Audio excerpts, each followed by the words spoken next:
Today I'm going to show you how to load 120 film in a Hasselblad H1. You can either load 120 or 220 depending on your roll size, but this is just 120 film. So what we do is there is a button right here. You slide the switch over and then press it down, and this releases the actual back of it. And once this is off, there is a switch right here and this pulls out.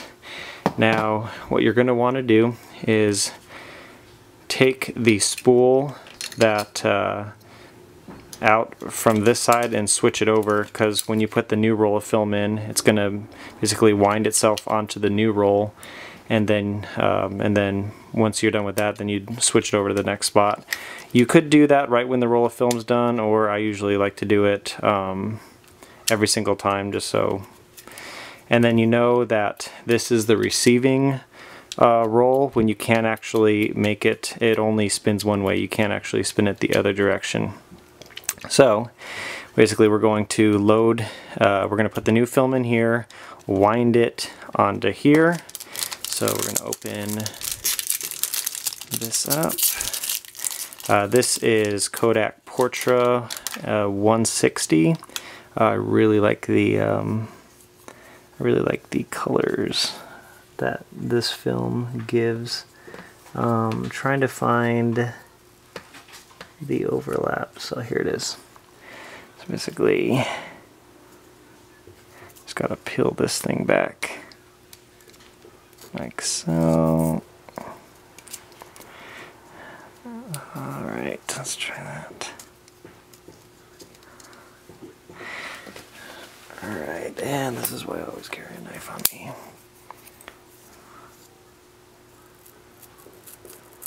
There we go.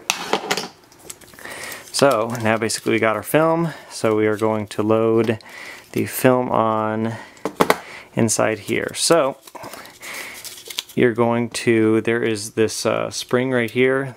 That's kind of frustrating about this, the Hasselblad, is sometimes it's hard to get it in, but alright, that is in. And then what we're going to do is take the film on this side. Here, let me just rip that thing off.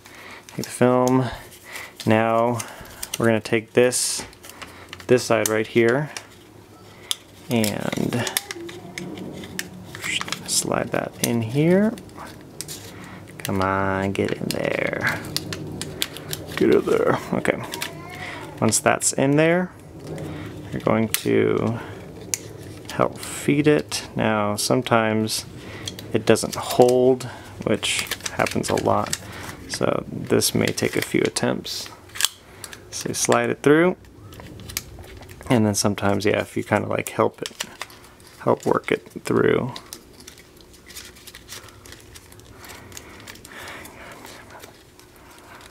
Okay, very good. I think that got it.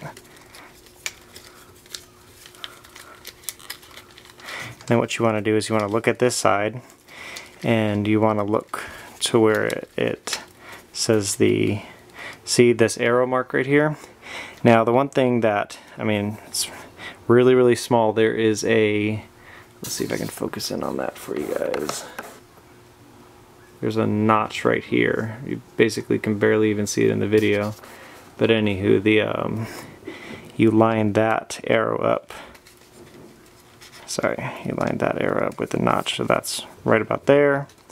And then what you do is this goes in the back of here, like so. Oops, yeah, freaking idiot. So basically this goes this way, and you're gonna want to make sure that this seal is the same all throughout. Then you turn it and lock it. Now let's put it into the back, and you should hear when we turn it on. Okay, beautiful. So on the side back here, it's hard to see, but you could basically set your ISO. So I have my ISO set to 160.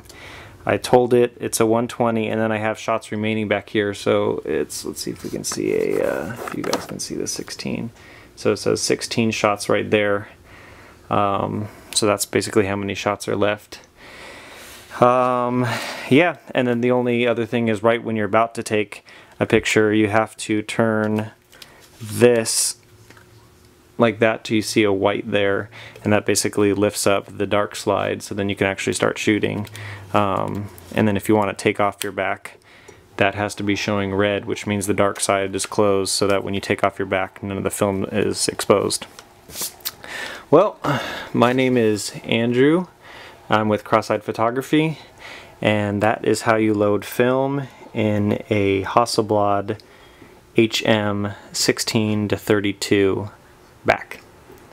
If you have any questions, feel free to leave some comments, and you can either like or subscribe and all that jazz. But coolio. Very cool.